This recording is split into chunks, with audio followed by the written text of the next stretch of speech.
பரசுராமர் அவதரித்ததும் இந்த நல்ல நாள்ல தான். கங்கை நதி இந்த உலகத்துக்கு வந்தது அப்படின்னு சொன்னா அதுவும் இந்த நல்ல அஷ்டதிருதி நாள்ல தான். பகீரதன் பகீரத் பெருத்துவம் பெற்றான் என்று சொன்னால் அதுவும் இந்த நல்ல நாள்ல தான்.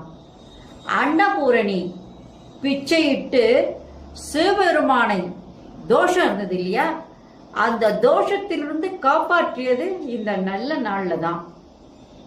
குபேரனுக்கு சகல ஐஸ்வர்யங்களையும் சிவபெருமான் கொடுத்து அருளியது இந்த அஷ்டதிருதி நாள்ல தான். திரௌபதி கிருஷ்ணர் கிட்ட இருந்து ஆடை வாங்குகின்றாள் அப்படின்னு கேட்டா அந்த ஆடை பெற்றதும் இந்த நல்ல நாள்ல தான்.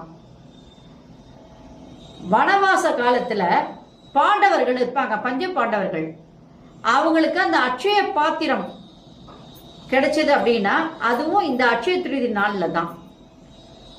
அஷ்டலட்சுமிகளும் தானிய லட்சுமியும் அவதாரங்கள் எடுத்ததும், லட்சுமியாக தோன்றி அவதாரம் எடுத்ததும் இந்த நல்ல நாள்ல தான். விநாயகர்